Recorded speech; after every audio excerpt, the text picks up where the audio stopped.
Hey, we're live. We did it. Well, you still can't. We can't see you. Whatever. It's fine. We're here.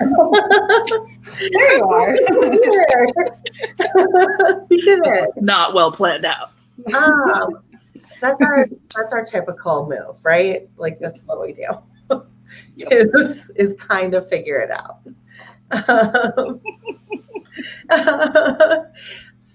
So we're here. We're live. Yeah. Are we starting with the rating, or are we going to start with introductions? Introductions. Okay. So I am Jess Stohlmann-Rainey. I work at Rocky Mountain Crisis Partners in Colorado, and we provide the state-wide hotline and peer support line, among other services. And I do general rabble-rousing about suicidology and suicide prevention. Des?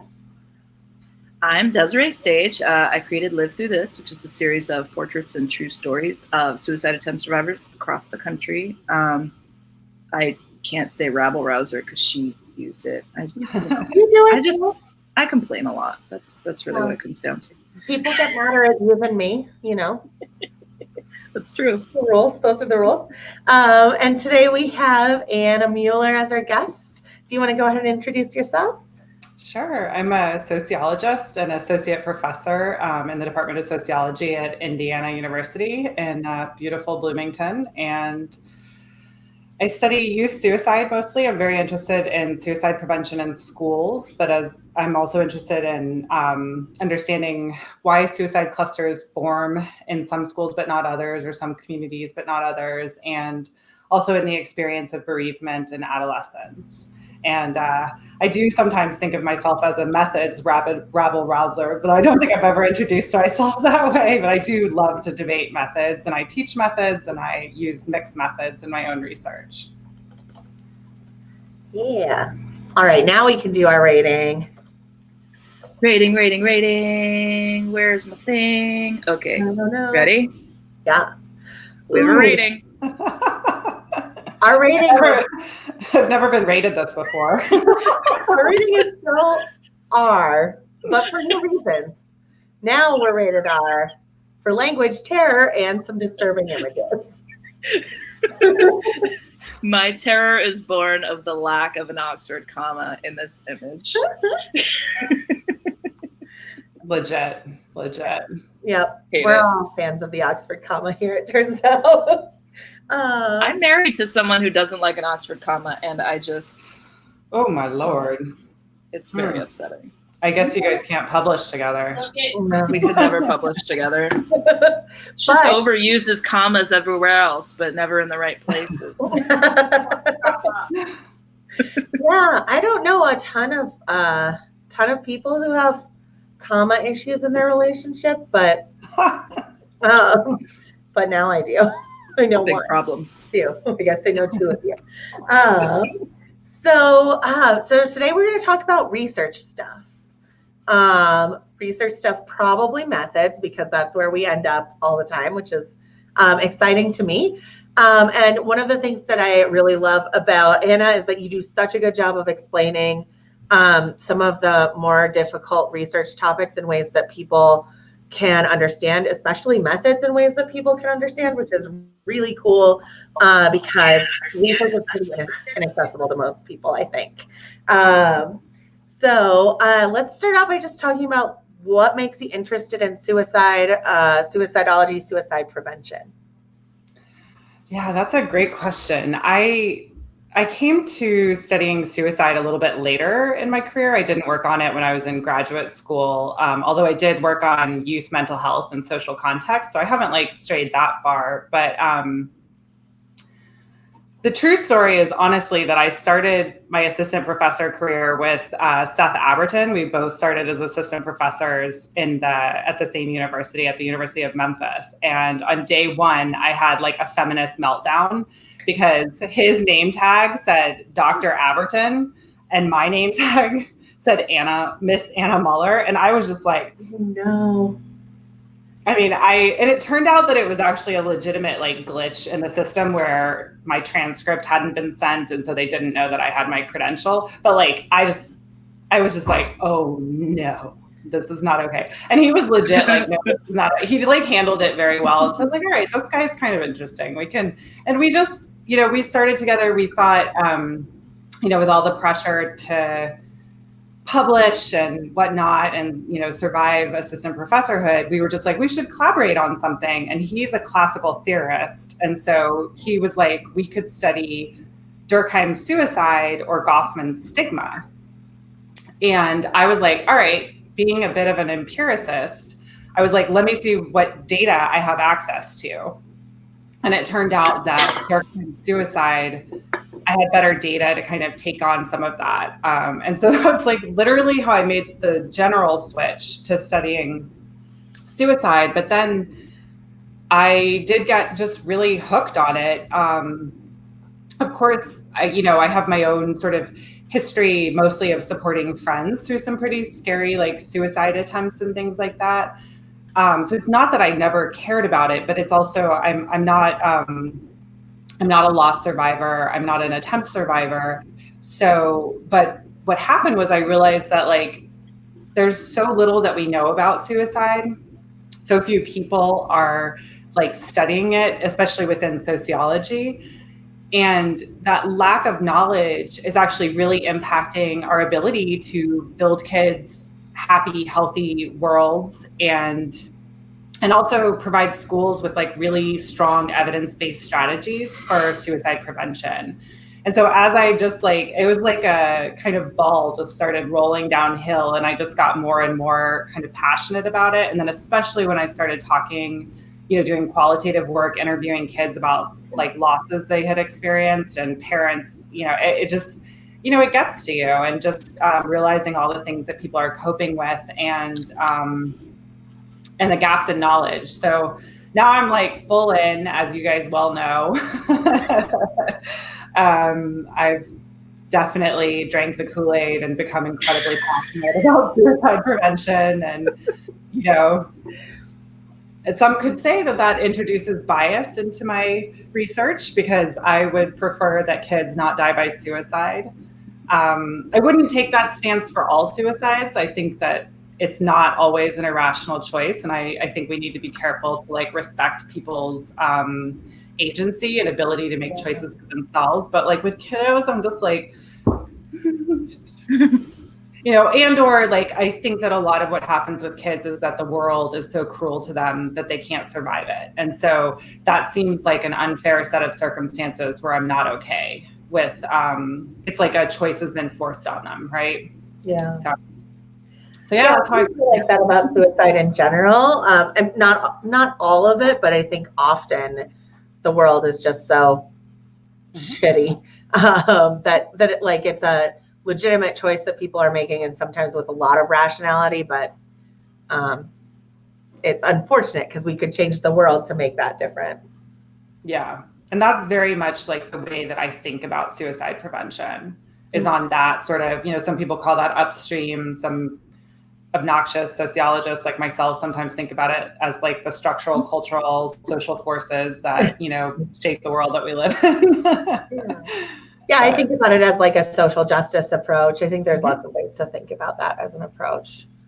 Yeah, absolutely. In fact, actually, I think it's sort of interesting how little we talk about like issues around equity in suicide prevention. Like it's kind of fascinating to me, especially because I work in schools, and schools, like so much research on schools is all about equity. But then when you move over to suicide prevention, even suicide prevention in schools, there's almost no mention of like, who does this work for? Who does this harm? Who, like, how does this work differently for different kids? Do kids have to have certain resources in order to even access, reasonable supports or whatnot? So I'm with you there. Yeah. I think it's a really interesting time for that too, because I feel like I'm seeing all of these big, like all the, suicide monoliths are coming out with their equity statements right now. And I'm like, well, okay, so great. Like, they're like, yeah, we believe Black Lives Matter, And that's great. I think that is important. We should believe that. But like, how are you doing anything in connection with that? And I feel like that's not something that I see very pervasively within the field at all. Any real connection to like thinking about race or justice and those perspectives. Yeah, I think that lots of fights about that.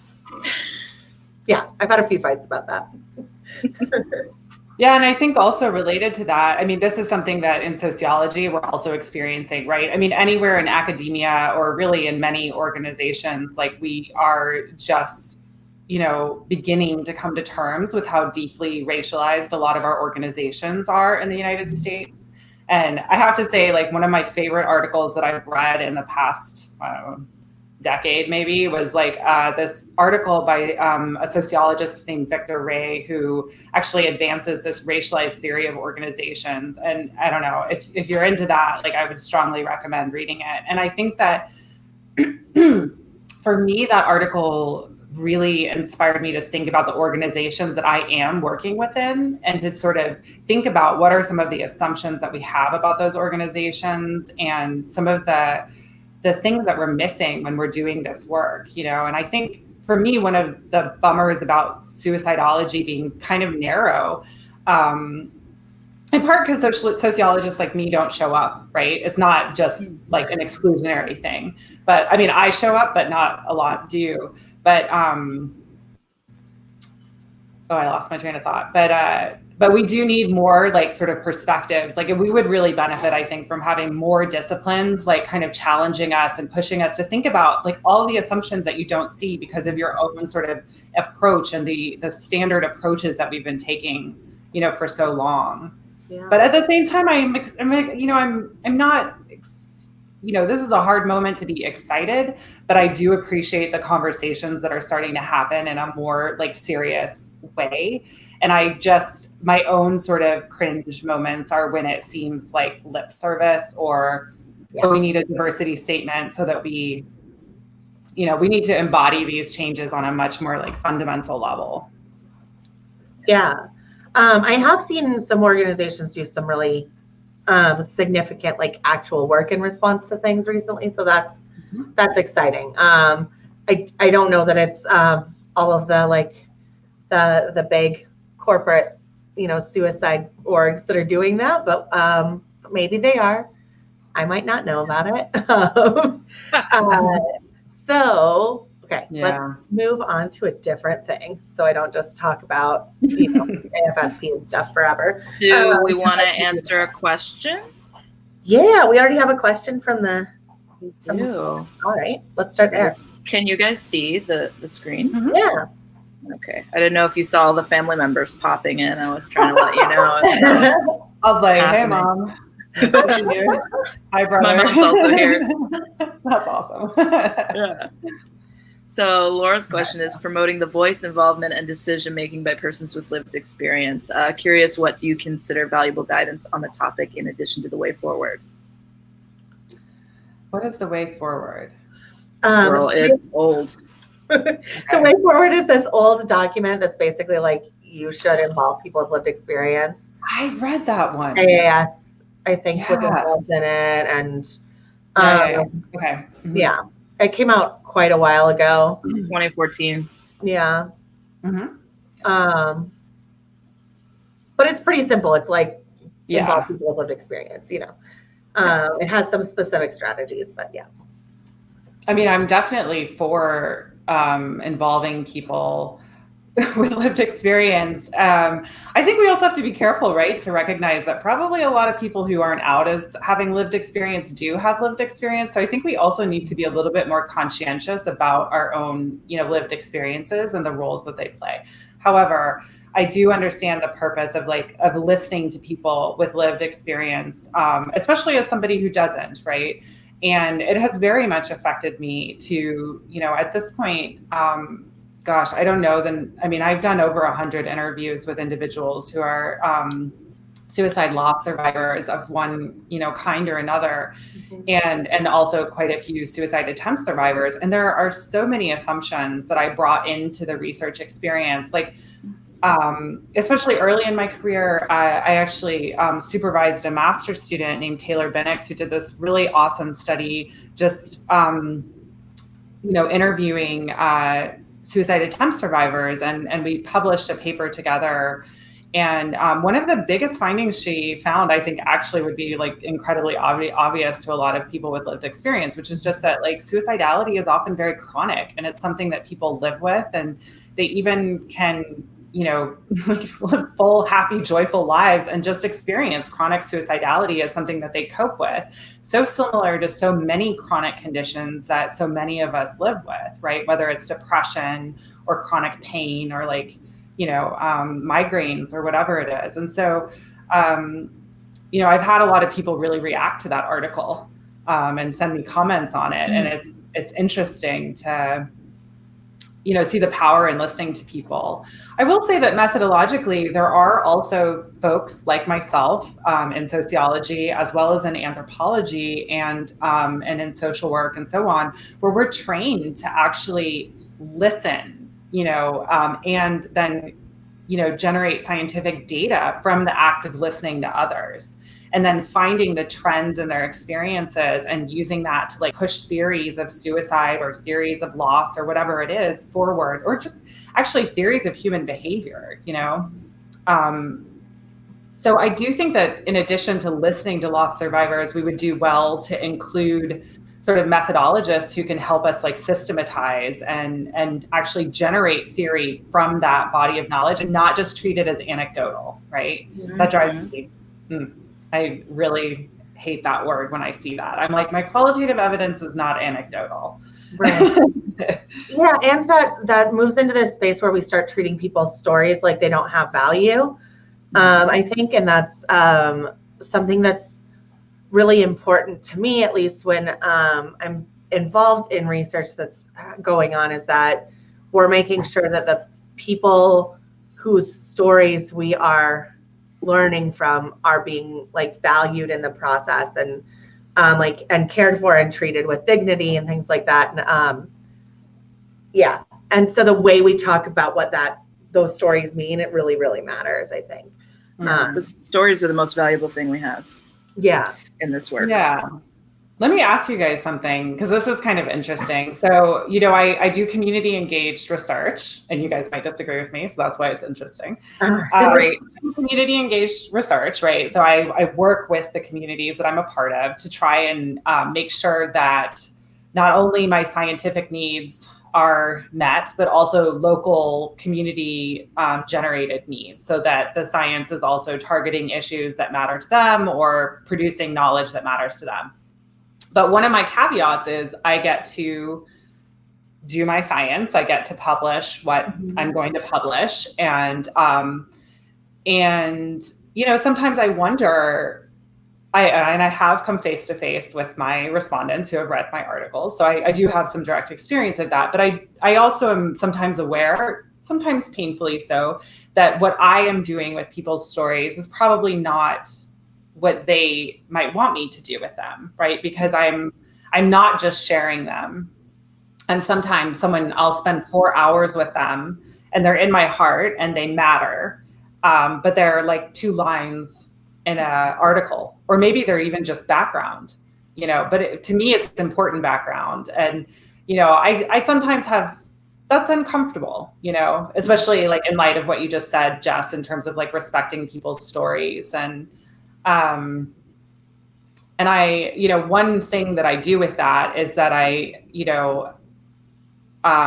am open to collaborating with new researchers and letting, like I've had several master's students use some of my qualitative data for their own purposes, and they just analyze it, so I try to sort of make sure the stories aren't just for me to hold in private. And that's one way. I'm also a big advocate for open science. Like I think that, not just for rigor but also just because the purpose of science is to produce knowledge. And so I shouldn't then just like clutch it to my chest. But there's also another part of me that's like, I don't know, someone else might see something really important in this data, and then that story will, contribute more. But I wonder about that, like that's, I think to me, when you're participating in research, I think I don't think it's your expectation that everything you tell the researcher is going to then be written in an article, and probably you wouldn't want it to be. It's, to me, what matters more is that we're treating that information as valuable, that we're treating that person as valuable. And I feel like that's very clearly what you do. And I think some of the best evidence that I've seen that you're working in communities in ways that really matter is that we have been in the same room before doing suicide prevention work together on a project. And I have watched young people respond to you talking about the information that you've learned from other young people. And they feel like so seen and so heard, and they're so excited. And like, high school students don't get stoked about research. That's not really their thing usually. I mean, like, probably my sister did, but she's an exception generally to things, Yeah. So like, I've been in a room where you, like, on a Zoom presentation where they had to gather around a tiny projector. Where my computer didn't work, right? And we're so excited. And we're so excited about the work. And then I've also seen you in rooms with people that you're in the research process with, because you're doing some work here in Colorado. And there's like clearly respect between you and the young people that you work with, and the schools and the teachers and things like that.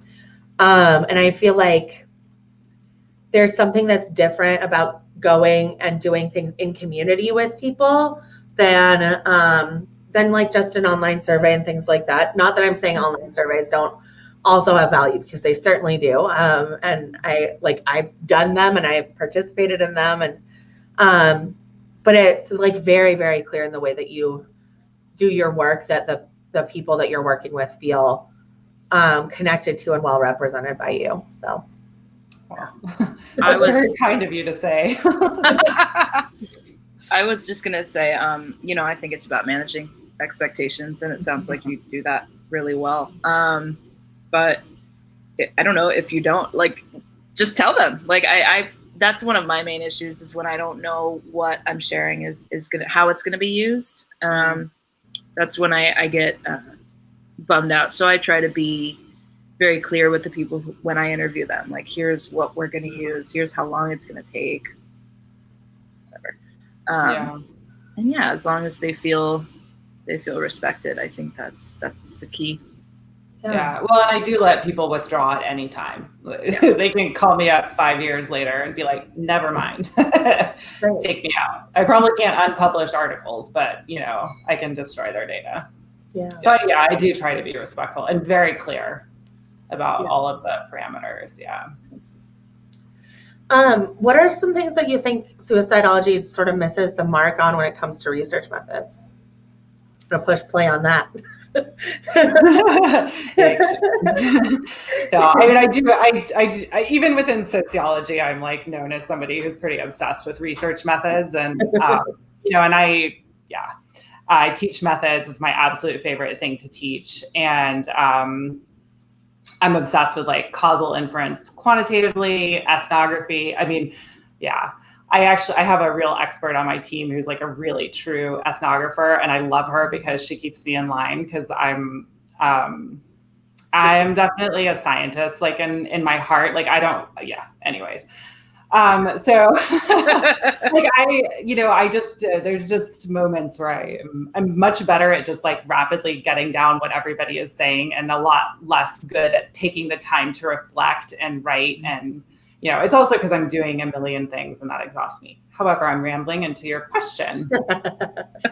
I mean, I think I brought up some of it before, that I think that thinking about what all methods can bring to the table and what all disciplines, can bring to the table is incredibly important. Even humanities, we for so long in the United States just thought mental illness causes suicide. When I started in this work, that was the message. And I was just like, what?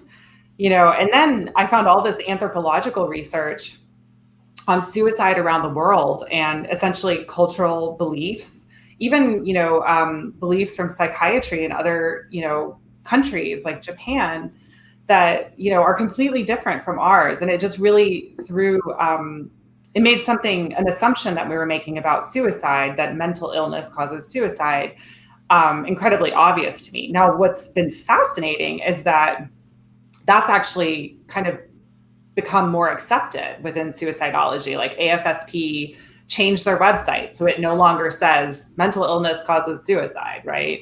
And there are these little incremental changes that are happening.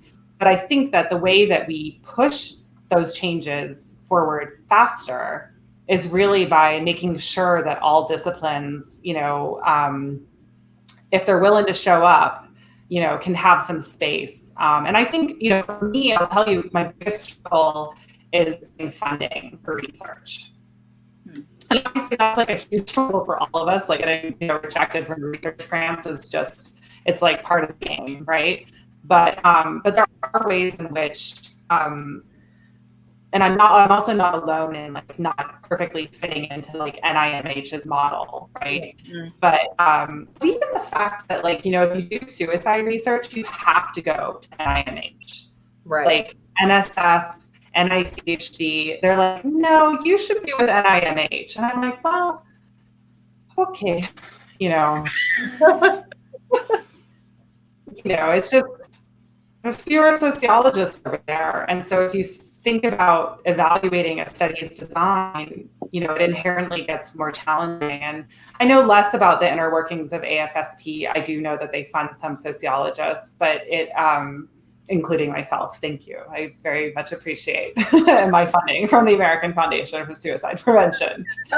They took a chance on me and I am using every penny. Well, I hope. I know.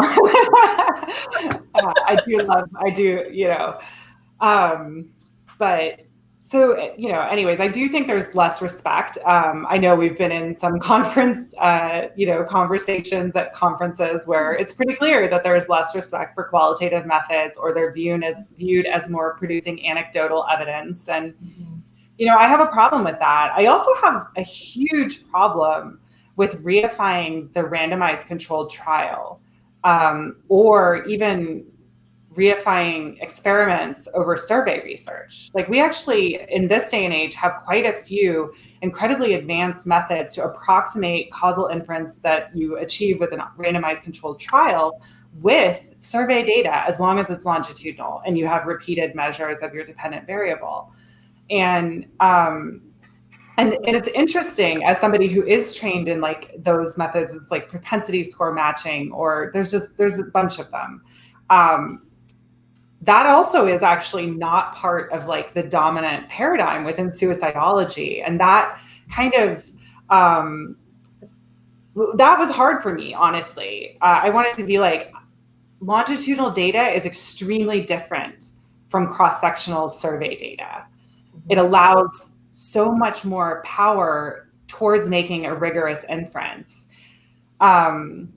Anyways, I feel like I'm like rambling and I'm loving, these are like my passion projects, but I'll also say that, within sociology, I was raised by methodologists who taught me that both quantitative and qualitative methods are socially constructed, and the view of the researcher matters in both of these. And I can give you, especially since we have an R rating, a good example. Let me tell you about a code that makes me blush. So the National Longitudinal Adolescent Health is one. It's not. Oh no, you got all choppy right when you're giving us the good one. I know. She's about to drop some knowledge. Let's see. Let's give it a second and see if it gets you back, because I want to hear about the R-rated research methods stuff for sure. Me too. Oh. You're not back yet. Nope, not yet. We'll tell you when it looks like you're back. So I'll just talk about the reason that I like to talk with Anna about this stuff specifically. While we see if we can get our internet back up and running. We knew the internet might be a little bit of an issue tonight, so we have backup plans. For once. Yeah. One of the things that I see that happens a ton in the suicidology sort of field community is that there's this big domination in the field of sort of psychology or psychological research, specifically positivist psychological research that is sort of the only way that we can frame our discussions and our thinking about suicide. And, that would be fine if we had developed over time with that approach. We had figured out how to not have people die or want to die, but we haven't. So basically we have all of this research and that's being produced from one perspective that's really, really narrow. So something that was really interesting about Anna's work in particular is that I think she brings some really, really rigorous methods that are outside of the scope of what usually gets talked about in suicidology, and everyone was really excited about her work. But it brought this kind of discussion to the table about how do we do qualitative, how do we get to do qualitative work in this space? How do we get to recognize other disciplines in this space that I don't think gets talked about very much at all? Are we back? We're back. I think I'm back. Am I back? Sort of. No? Oh, yeah, that's better. Gosh. All right, let me. Oh, we can hear you. That's better. We're good. Tell us the R-rated story. I'm sorry, you guys. I live in Bloomington, Indiana, and our collective internet is just not doing well with pandemic conditions. So, so I was talking about the fact that quantitative studies can be socially constructed, and y'all's faces are making me nervous. Can you hear me? Right now I can. I can hear you, yeah. Okay.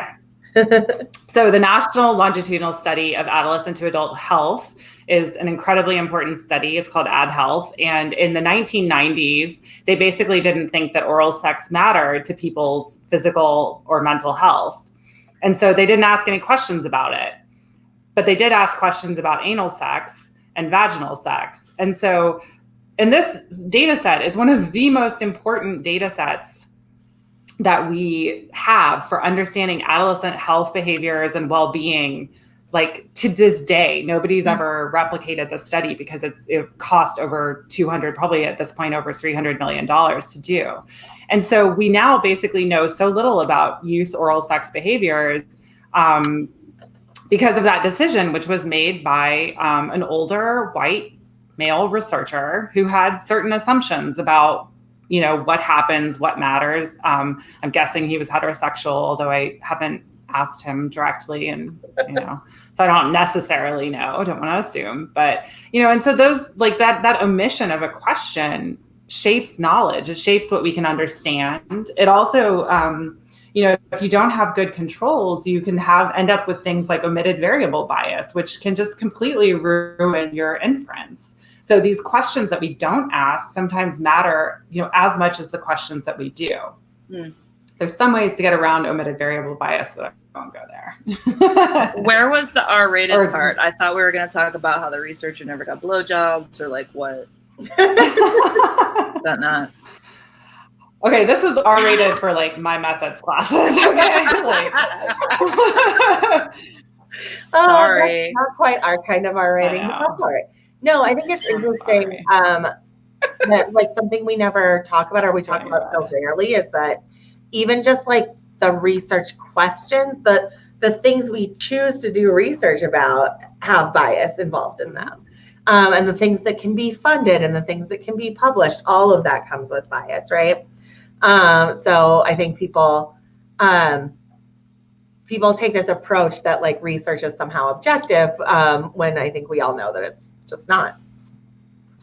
And not to go all talking about the pandemic, but this is just hello, like we need data and we don't have data. And it's like, it's quantitative data, but because of the limitations and how a lot of the data is being collected, especially in some places more than others, like our knowledge production is limited. Right. And so I think, and those are people making choices, right? Like, did you hear about the person in Florida who just wanted her to like fake the data? And, was on NPR, my favorite little nerd radio, but so these are moments where it's incredibly obvious. Now, I don't think most people in suicidology are, or oh gosh, I hope I'm not naive in thinking that most people in science aren't like suppressing data to that extent or manipulating data. Although I can actually point to high profile cases where people have done that, which is why transparency is something I'm passionate about. But,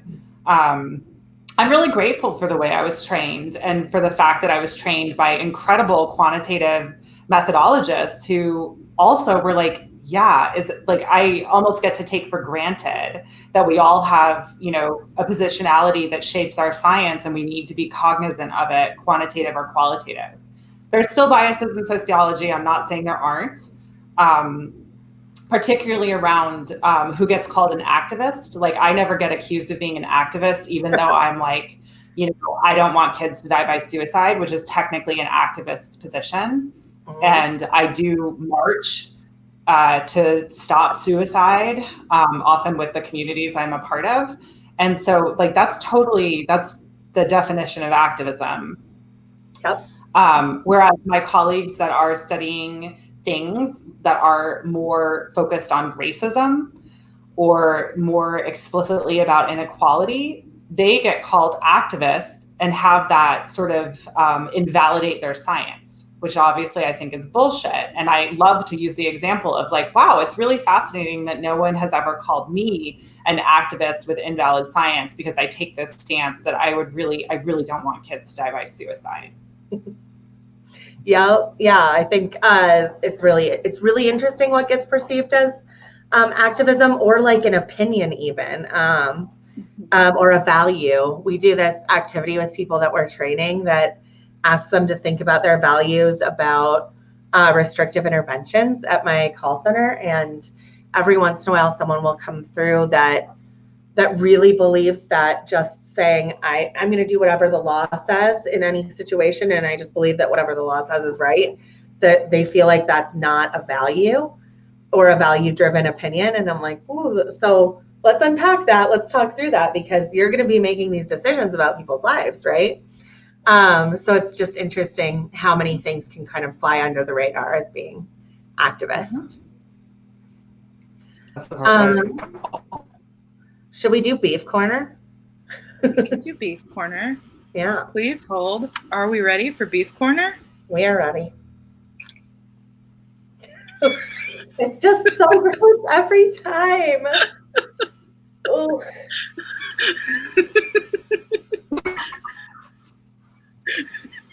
Okay. I'm going to start talking because I can't look at it. It's so gross. So I have 3 beefs. One is it's unreasonably hot in Colorado all week this week. I don't like that.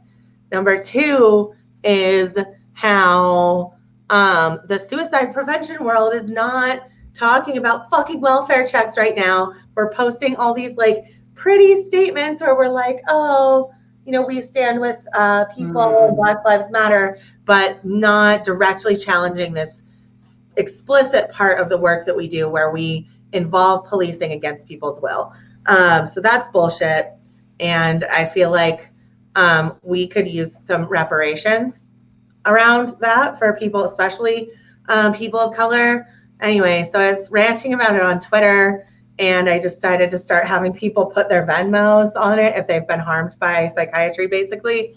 So if you feel like giving some money to some people who have been harmed by psychiatry, because the government's not going to start doing reparations anytime soon, I will post that link in the suicide and stuff little chat under this on Facebook, and you can start giving people some money for being harmed. Hook it up. Yeah, hook it up. And then my third beef is that I'm on this committee that has to have a person with lived experience on it.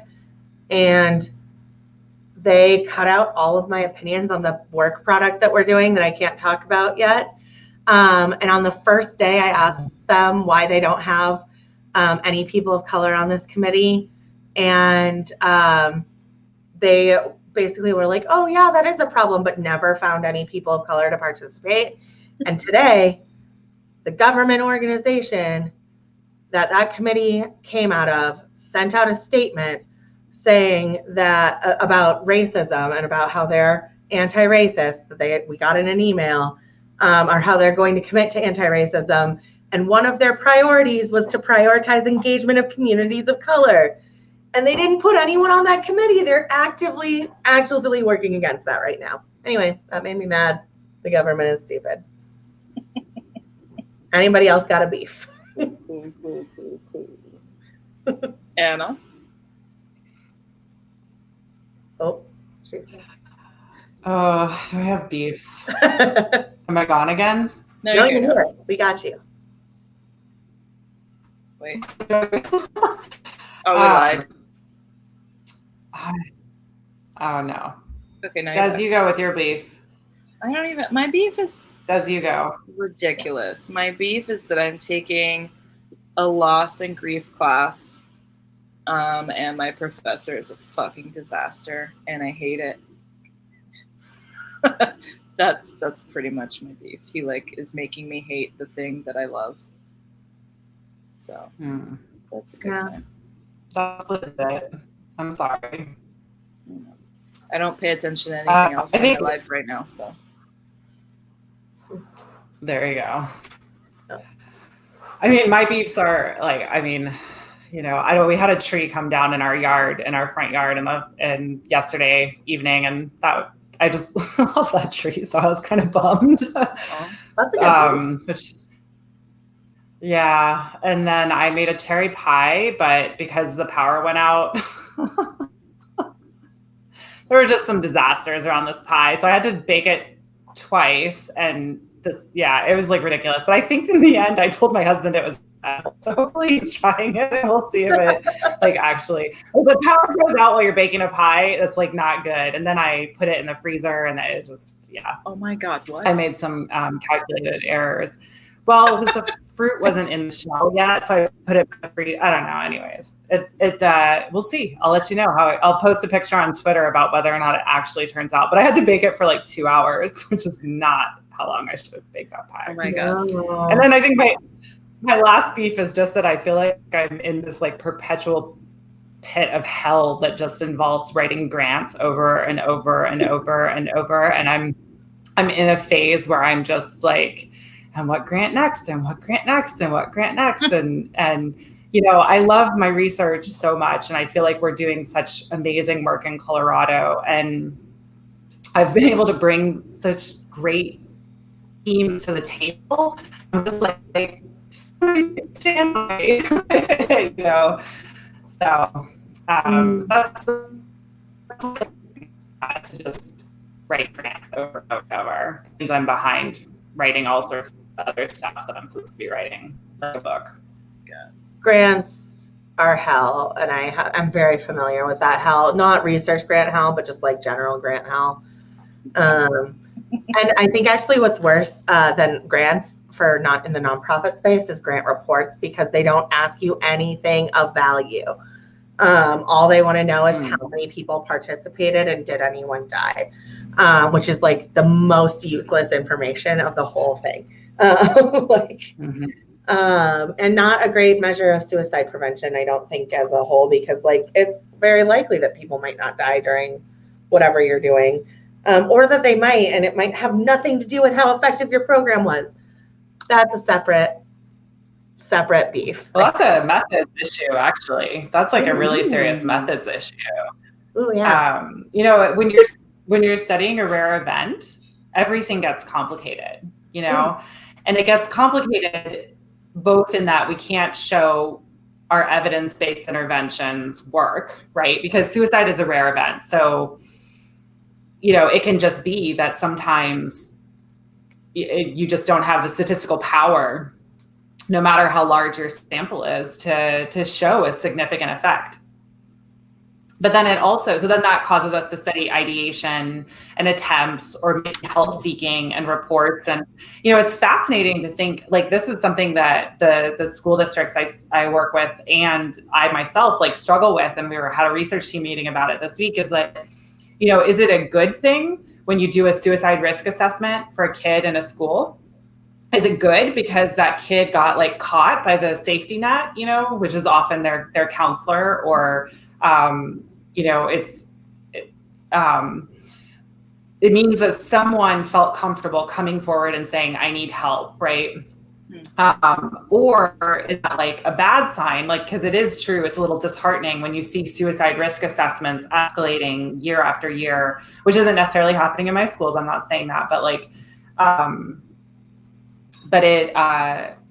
it's basically, we have a hard time interpreting signals of things that work and things that don't. And then also this weird thing that happens in suicide research, and AFSP is a part of this, where we have to have suicide of some kind measured as a dependent variable, even in our qualitative ethnographic studies, which is I'm like, oh, I can measure it. That's okay. I'm happy to.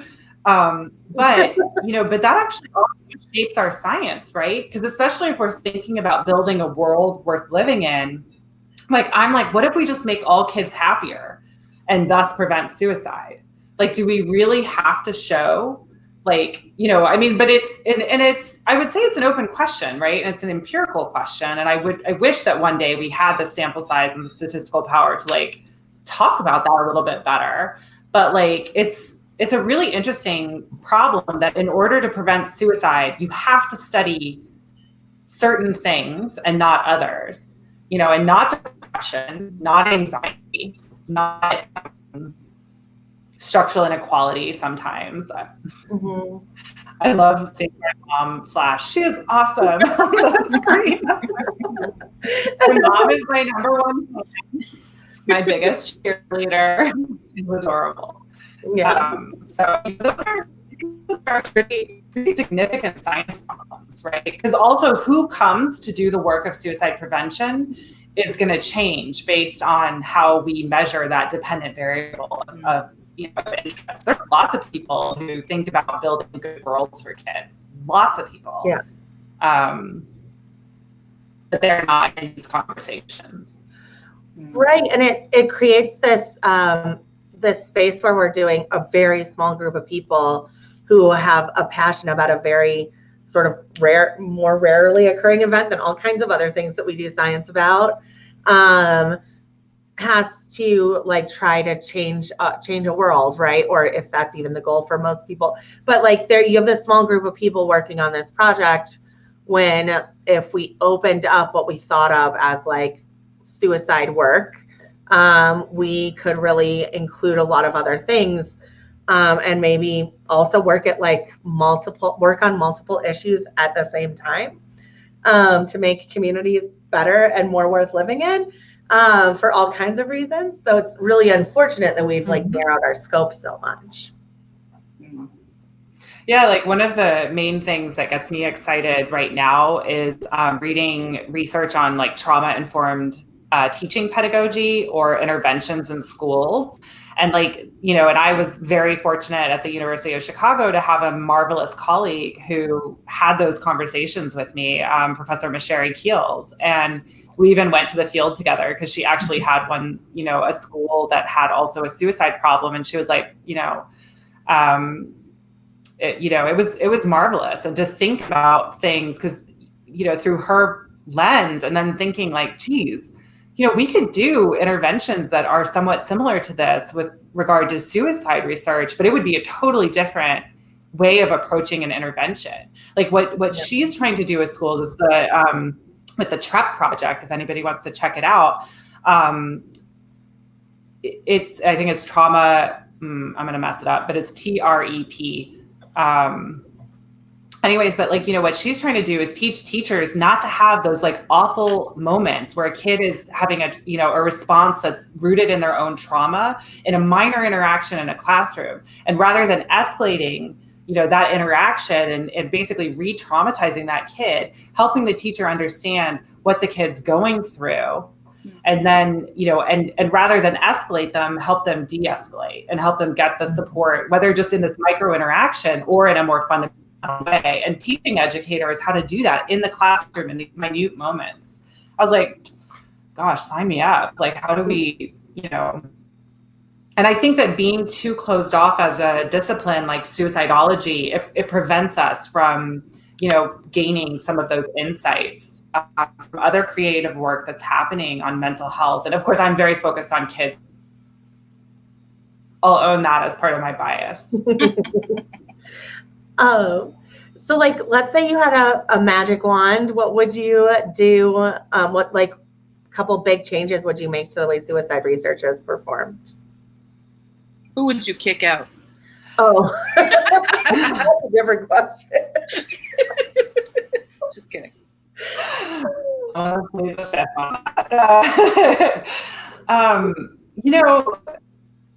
This is probably my passion right now, is actually in thinking about how organizations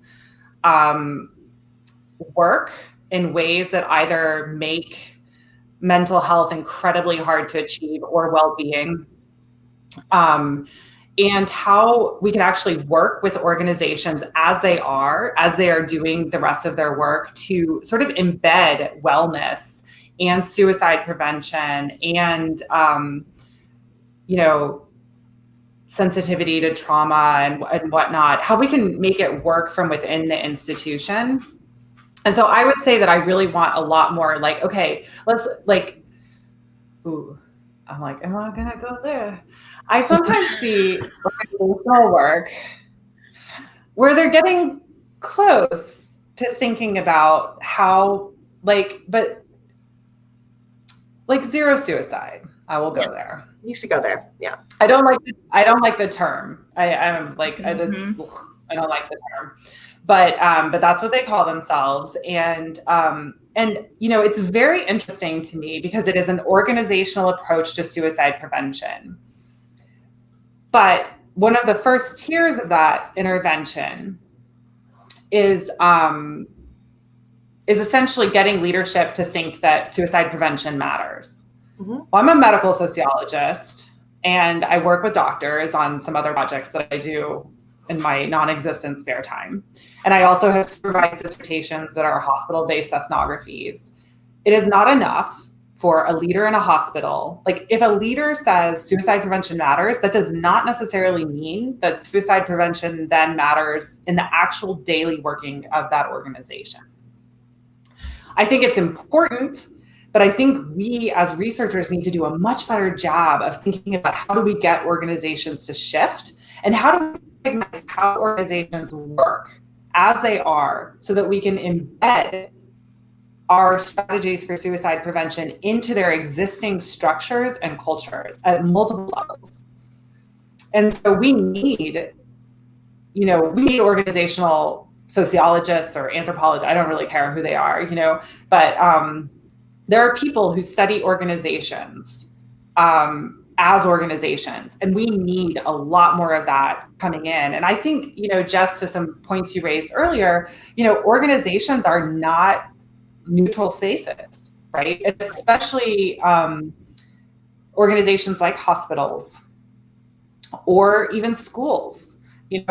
Schools schools are resegregating in the United States. So we just can't treat them as neutral spaces.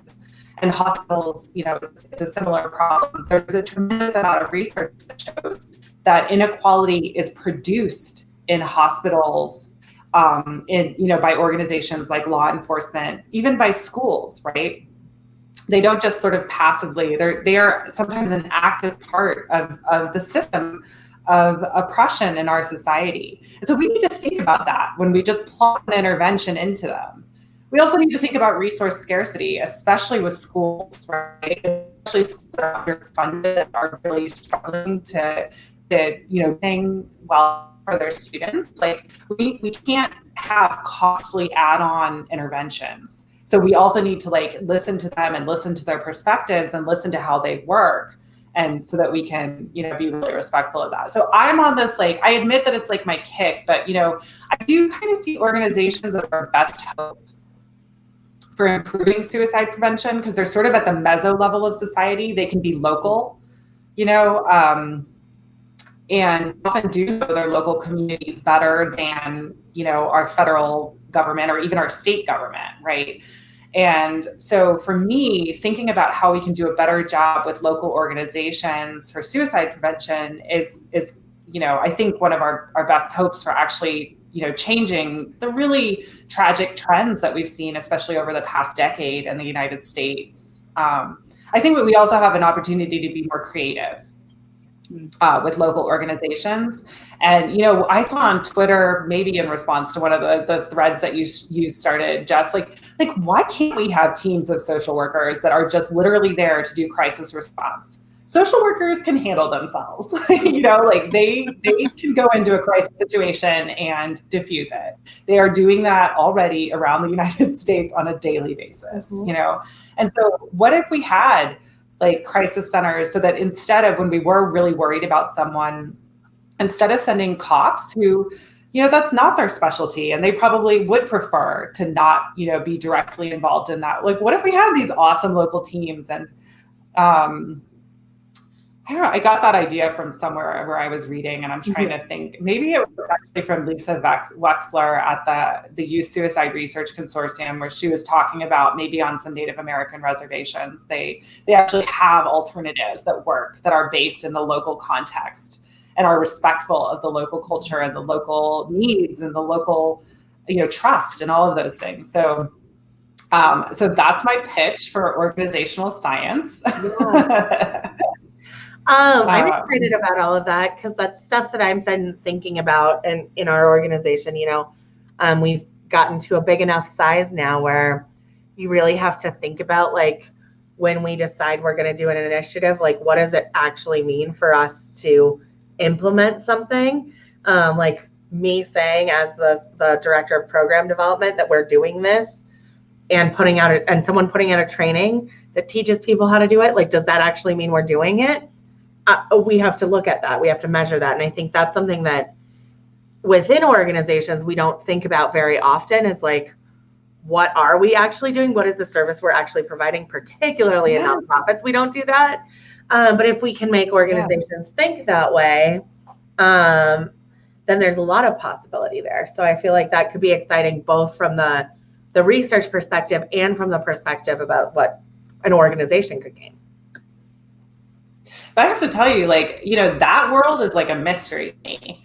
I'm sort of getting more and more interested in, like, how you design interventions, or how you actually take these lovely little research ideas I have and make them actually matter to everyone in their everyday lives, or help a school, not just my pretty little words on a, published in a journal, or one day a book. And like actually make change with them. Like, that's hard. And scientists are not always the best at that. Yeah. And I think we're also not the best at recognizing the challenges that organizations like yours, like the challenge of doing that, with people in a place with limited resources, or even, the sky's the limit. So I think, I'm not sure that's at the foreground of like what we think about needing to do when we do suicidology, but I actually think that is an omission that we're kind of paying for in terms of the efficacy, especially the long-term efficacy and the sustainability of a lot of our interventions, especially in schools. Yeah, I think that there's this huge gap between research and then what practice looks like. And I think that with practice, there's not like a feedback in both directions, so a researcher can't then give feedback about, like, okay, I see that this is happening when you're trying to implement it. What if you try it this way? And a practitioner is not also able to give feedback that's like, hey, yeah, we can't actually do a 45-minute suicide assessment on a crisis line. So those kinds of things don't happen back and forth. And that's a huge disconnect in the field. So you'll see all this work be produced about, like, here's this great intervention, and it might not be even practical. Yes, I see that. I see that in my schools. But you know what else I see is I've I've been so impressed at some creative strategies that schools have developed on their own without suicidologists that I think are actually fairly brilliant interventions that are probably, helping prevent suicide. Like I have one school I'm working in where there's just this incredible positive culture, and the administrators are very accessible to the kids, and the social workers and the counselors in the school are just loved and trusted.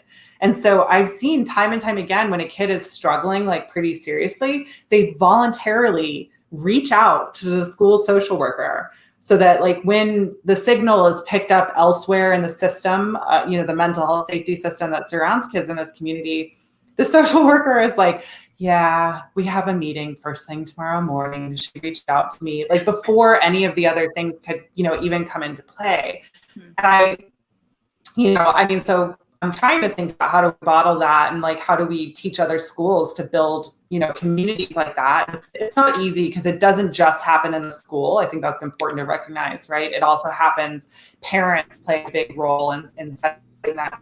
I have another school that just has this, they just are super passionate about mental health, and they're super passionate about their safety net, and they have everybody involved in it, so that there's just a bunch of different ways that a kid who's struggling can get the attention of adults who are actually happy to help before they have a crisis, and so I also think that it's really important to respect the knowledge that that schools and other organizations have. And sometimes they're the ones doing the best thinking outside the box, especially with scarce resources, Yeah. All right. Well, we are right at the end. So is there any last thoughts that anyone wants to share? We really appreciate you coming on. This was great. I can talk to you for 2 more hours.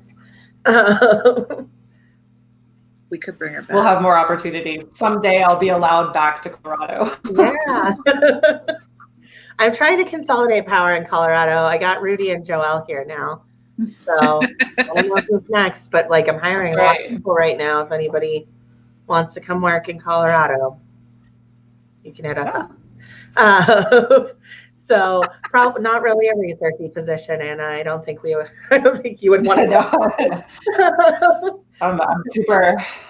I'm gonna try and stay put for a little bit. Yeah. Who's the hoe? Someone said someone's a hoe. I don't know. Betty Vasquez said someone's a hoe. Oh, who's a hoe? I mean, I don't know. You call everyone hoe. So. I do. That's why I caught my attention. Well, thank you so much for coming on. This was awesome. I always appreciate getting to talk about it, and there's so much more to talk about. So we'll have you back again, I'm sure. We have a whole list of people to bring back through. Yeah. No, this was a lot of fun. I really appreciate the opportunity to chat with you guys. And one day we will all 3 hang out in person. That will happen. I don't know, 2 or 3 years, however long this pandemic hangs around, right? Okay. All right. Thanks, everybody. All right. I'm going to hit the end broadcast button. Bye. Did it work?